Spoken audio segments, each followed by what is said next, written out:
Hello, everyone, and welcome to our webcast on speech language development from infancy to childhood. My name is Melanie Block Amato, and I am the Associate Executive Director of Healthy Start Coalition. For those of you who are not familiar with our organization, we are a community-based organization that assists pregnant and babies who are at risk for poor birth and developmental outcomes. We cover Collier, Lee, Hendry, and Glades County. On this webcast, we have two other panelists who are here to answer any questions you may have. First, I would like to introduce Estella Aguilar. Estella, can you tell us what your title is and your role at Healthy Start? Yes, well, my role is I'm the outreach coordinator for Lee, Hendry, Glades, and Collier for Help Me Grow. Great. All right, finally, I would like to introduce our presenter, Laura Perry. She is a certified speech and language pathologist who graduated from the University of Florida in 1991. She has worked with children and adults in outpatient, hospital, home health, and school settings. She has been an outspoken advocate for regional opportunities for public school children in our area for many years. She continues to provide outpatient services for Glades and Hendry County residents and also on an outpatient basis. Laura, welcome, and thank you for taking the time to present to our families. We're excited to hear your presentation. Well, good afternoon, everyone. I'm so excited to be here, and I would like to thank Melanie and Estella from the Healthy Start program for inviting me to speak. And today I would like to talk about a very important topic regarding the development and growth of babies and toddlers. And what I'm talking about is their speech and language development. So when we think about babies and toddlers, we need to remember that they're always listening to what we tell them. So in fact, during pregnancy, research has shown that fetuses hear the sounds around them, whether it's music or the voices of their families. So when we think about early learning of children, we must be aware of the importance of how we talk and interact with our babies and toddlers. As we get further into this presentation, we will discover that talking, explaining, reading, and even singing to our babies helps to develop speech and language skills. So one thing that I wanted to talk with you about, and it's very important to understand, is that there is a difference between speech and language. So speech is considered to be the sounds we make when we speak. So speech is considered the articulation of consonant and vowel sounds that make up our communication, particularly how our lips and tongue form those sounds. So speech can encompass also the use of voice, how much clarity our voice has. Is there a lot of extra sound coming out of our noses perhaps, or is there a rough or gravelly quality to our voice? Finally, speech can also include fluency, which many people refer to as stuttering. But for our purposes today, we can consider fluency as the smoothness or ease with which a child can communicate their message. So let's talk about language for a minute. So language can be defined as our vocabulary and how we combine those words to communicate or understand a message. So let's think about our nouns, our verbs, our pronouns, adverbs, all those things we learned in school, grammar. But language is combining those words to be able to put a message together or to understand what other people are telling us. Language development also encompasses the use of social language. So that could be defined or thought of as being able to communicate greetings, goodbyes, apologies, gratitude. So really social language would be considered saying the right things at the right time. So if you take a look at this slide, this is something I wanted to show you. Speech and language generally develop along a predictable path. So it's important to keep in mind when you're looking at this path that there is a range of normal development. Babies and toddlers don't always develop speech, language, motor skills, cognitive skills at exactly the same time. In this illustration, as you can see, children start to put language together as babies. And you will notice this when they're cooing at you, just making the little baby vocalizations that we all enjoy so much. But then approximately at 6 months, they start babbling. And babbling could be considered when babies are saying the ba, ba, ba, ba, da, da, da sounds. And that usually occurs around 6 months of age. And then the first real words often emerge around the first year. And then toddlers start to put words together in a greater variety of different patterns throughout their 2nd through 5th years. And then usually by their kindergarten, fifth year, they're talking so much that it just seems like they're overflowing with language. So this is, a developmental sequence for language, but let's take a look at a developmental sequence for speech articulation. So speech articulation is also somewhat predictable. When you think about babies babbling, again, saying things like ba, ba, ba, da, da, da, you can see where early sounds are starting to take shape. And if you look at this chart, you can see that sounds like P and B and M, mama, mama, are developing around as early as 1 year, but they can also take as long as 3 years to develop. But then what we find is that those sounds start to get more refined as they get 2 to 3 years old. But then the more complex sounds like a TH sound or an R or an L or an S develop much later in our children and may take until a child is 7 to 8 years old before those sounds are truly perfected. So I wanted to show you a little bit about what does a speech language pathologist do and when to look for help. So speech language pathologists evaluate babies, toddlers, and children for potential delays in speech and language development. We use a variety of research-based normed instruments looking at where a child is currently in their developmental path for speech and language. So we are looking to see if the child's development is delayed from what would be expected for their age.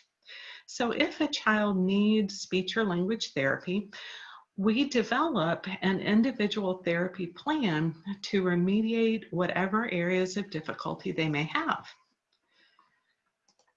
So when should parents consult with a speech language pathologist for evaluation? Well, one thing I like to say is if you have any uncertainty about whether your child is on track with any part of their development, and it could be motor development or speech language or cognitive development, it's very important for you to consult your pediatrician, who may in turn refer you to a speech language pathologist for evaluation.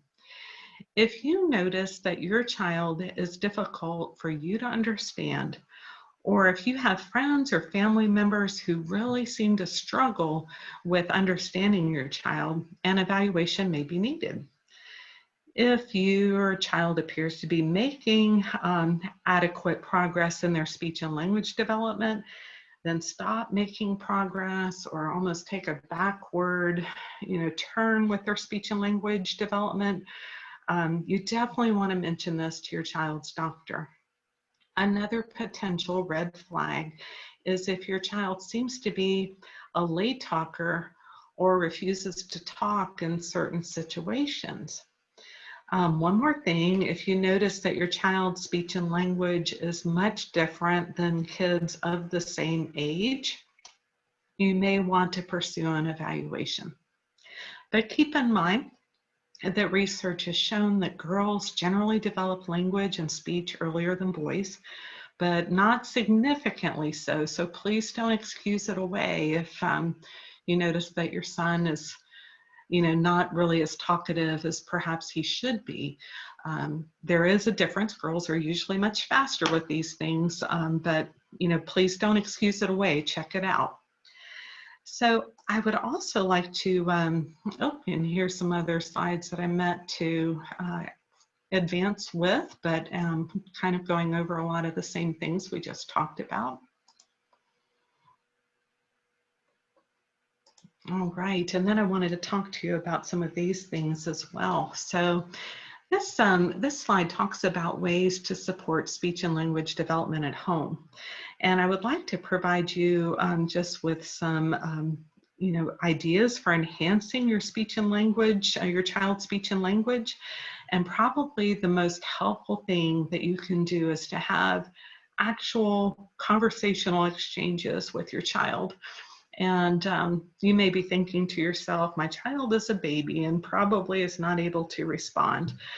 But, I wanted you to know that at first it may seem like you're talking at your child at first, since they may not always be developmentally ready to answer back. But sometimes even babies that are listening to adults talk to them will coo and babble in response. And that is great because they're starting to make sense of how conversation goes. So they realize that when you're talking to them and you pause, they have learned that they should try to answer something back. And that is a very, very good thing. That is something we want them to do. So even though they're not actually saying words to you that you can understand, they are starting to learn the underpinnings of conversation, and they're starting to understand that when you pause the conversation, that it's their turn to talk.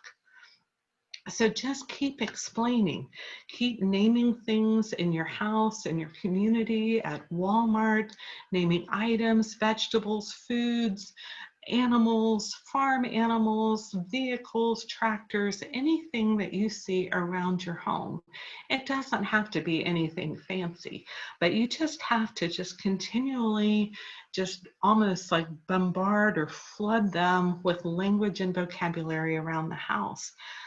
You can also try explaining what you're doing around the house. So if you're just doing something simple like washing dishes, you can tell your child that you're picking up the plate, that you're putting the plate in the sink, that you're turning on the water, that you're squeezing in the dish soap, that you're cleaning the dishes, that you're rinsing the dishes. And you would be amazed at how quickly your child's vocabulary will develop as you just provide them with the words, the nouns, the verbs, the sentences of what you're doing. But eventually what you're wanting to do is have your child actually answer questions with words or phrases, be able to name things around the house or the yard or the store. And you want them eventually to be able to explain what they're doing. I wanted to point out too that reading to your child is super important. You may think that babies are unable to really follow books, but you would be amazed how much they're actually gaining from you when you sit down with them, holding them on your lap, cuddling with them, showing them pictures in a book, and naming things, having them help you turn the pages, having them focus their attention to a small book or a small story. And you don't have to read a long book to them because their attention span is so short, they won't be able to follow it for very, very long. But you can modify what you're reading by looking at the book and kind of providing your own words to describe what you're seeing, and providing them again with lots of names and vocabulary for things that they're seeing. And eventually, what you want is for your baby to eventually tolerate sitting on your lap for longer and longer periods of time, being able to focus their attention on one quiet thing, one quiet activity like reading a book. And you want them to be able to name pictures in the book. You want them to possibly explain what is happening in the picture.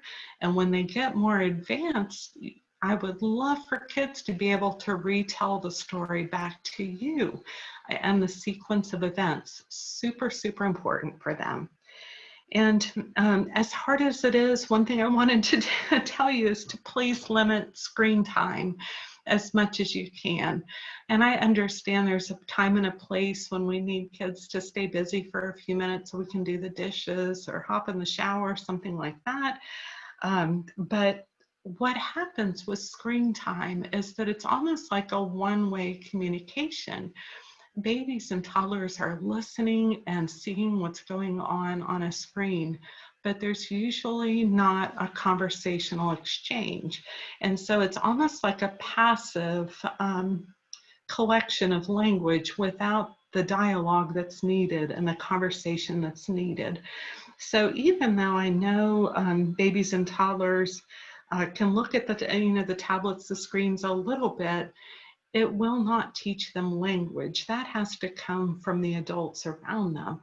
And so it's really, really important for you to be sure that you're providing those two-way verbal exchanges with your children, and make sure that they actually take that time to communicate back with you. And just be sure that you're always talking and explaining things to them, even if they're just repeating and naming things back to you initially, but just go ahead, please, and try to keep that conversation going with your kids. All right, perfect. And then I wanted to give you some helpful resources to help you as we start to wrap up this presentation. So this is an app that I really love. It's something I discovered years ago, but the Centers for Disease Control put together this very handy app, and I wanted to make sure you knew about it. Hopefully you'll download it to your devices. But it's available for Apple and Android phones, and it's called the Milestone Tracker. And what this does for you is it allows you to put in your children's names and their ages. And it tells you for each individual child what they should be doing at their age for motor, cognitive, and speech and language development. And so how this helps you is it helps you know what your child should be doing for their age. And it gives you a chance to input into the app itself whether your child is doing a developmental milestone, if that developmental milestone is actually emerging, or if your child is not actually at that developmental milestone. And from your responses and the information that you put into this tracker, it gives you a checklist of items that you could talk to your pediatrician about. And so this is super, super important, because if there's anything that your child may not be doing developmentally, it at least gives you good solid proof and a good solid list of things to talk to your doctor about. All right, another place I wanted to send you to for more information is one of those places near and dear to my heart. It's the American Speech Language Hearing Association. So this is our website as speech language pathologists. It's called asha.org. And they have great resources for parents. So you can log into this website. The information is available in both English and Spanish. And you can just access more resources to better understand your child's speech and language development. Also, there's some warning signs, some information about warning signs of a speech, speech and language delay.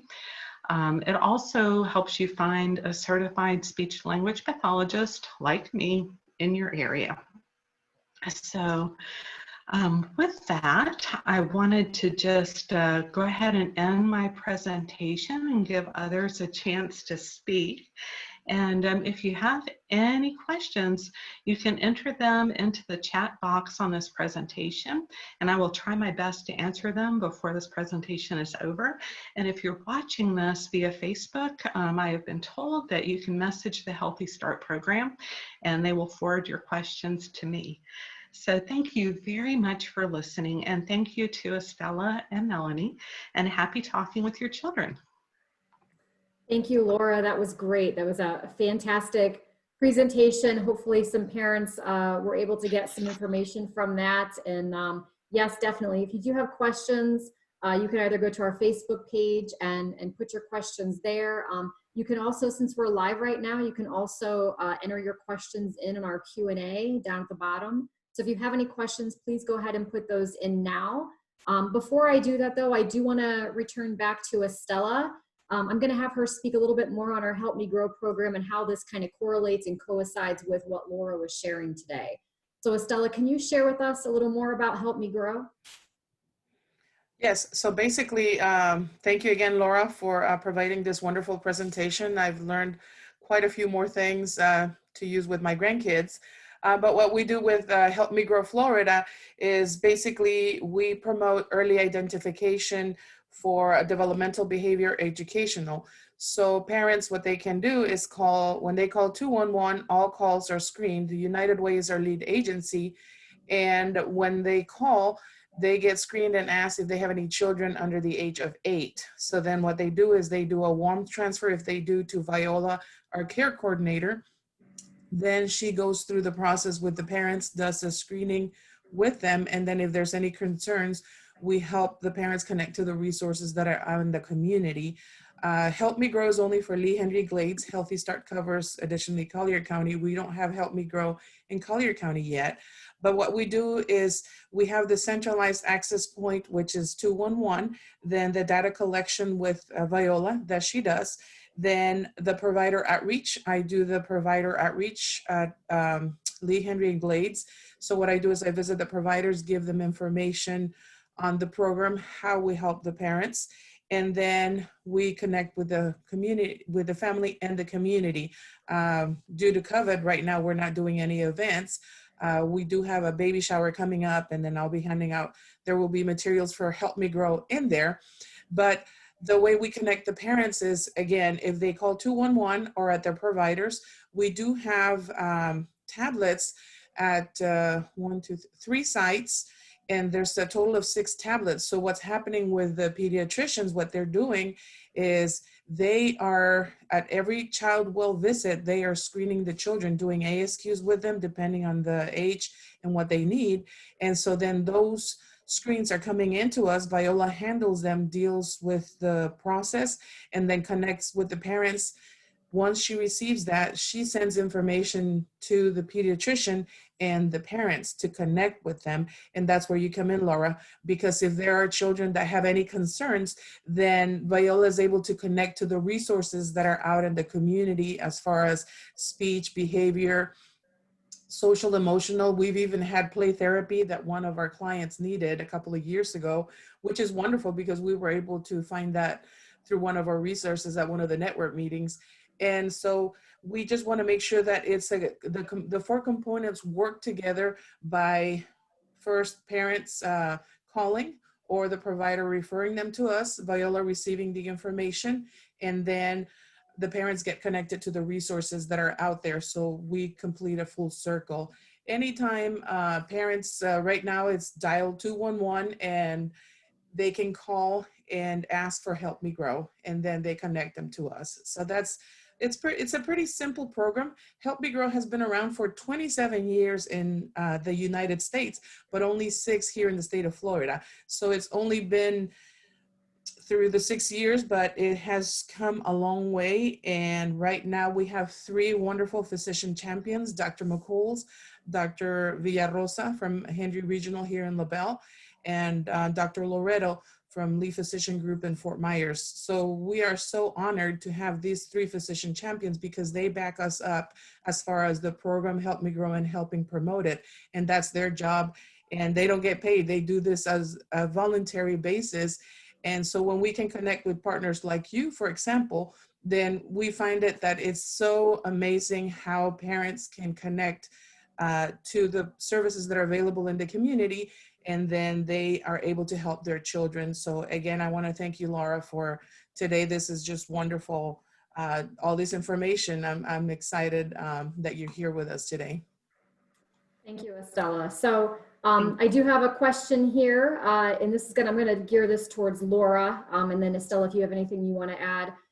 So I have one individual asking, does it make a difference if a child spoke Spanish, so that was their native language, and then was placed into a home that just speaks English? how far behind does this usually make the child, and would this impact them? Well, that is a great question. And I actually get that question a fair amount because we have a lot of families that are bilingual in our area, and a lot of children are hearing Spanish and English spoken. A lot of families are concerned that hearing the two languages may cause their child to be delayed. And, you can't generalize and speak about every situation. But what we have found and what research has shown is that at times there could be almost a little bit of a slowdown in both languages as Spanish and English are simultaneously developing. So what could happen is the child in their brain, they could be thinking of both languages and trying to make connections. And so it could potentially cause a slight slowdown, but it's not the delay that we're talking about usually. And a lot of times for speech language pathologists like myself, we have children that may be dominant in their Spanish language at home, but then they're going to school and they're hearing English, but there is still a concern that there could be a delay. And what we like to look for is to see if children are having a delay in their dominant first language. And so a lot of times that requires a bilingual evaluation, and it just takes a little extra time and a little extra thought. But we, sometimes those delays are very prevalent and easy to see, and the delay is there. The actual developmental delay and language development is there in their dominant first language. And if that is the case, then they probably require language therapy, sometimes in both languages, to help them just catch up. Thank you. So Laura, what I'm hearing then is that it doesn't necessarily mean that there's a delay with that child. It's just they're trying to comprehend both languages, and so it might take a little bit longer just because they're literally adapting to both. But if a parent has a concern, again, they could call 211 Help Me Grow, and we're grateful that the individual who's going to answer the phone is bilingual, so she can help both Spanish speaking and English speaking families. So they could call and have kind of an evaluation done to determine if anything further needs to be done. So, but that's great, Laura. I appreciate you explaining that because we do see that a lot here locally. So I don't have any other questions. Estella, are you showing any other questions? I am not showing any on my end. Okay. Well, again, if anybody has any questions, they can reach out to us on Facebook, our Healthy Start Facebook page. We also have our website, which is www.healthystartsouthwestflorida.com. It's SWFL for short, so healthystartswfl.com. You can also go there and request information if you have a further question. We also have a Help Me Grow page that you can reach out to get a little bit more information about Help Me Grow and what we offer. And I would encourage you to do that if you're maybe you just have a general question, you might be able to find the answer on there. So I want to thank Laura and Estella again for participating in this live virtual presentation. And I look forward to having more in the future. And so thank you, ladies. I appreciate your time. Thank you so much. This was great. Thank you. Thank you.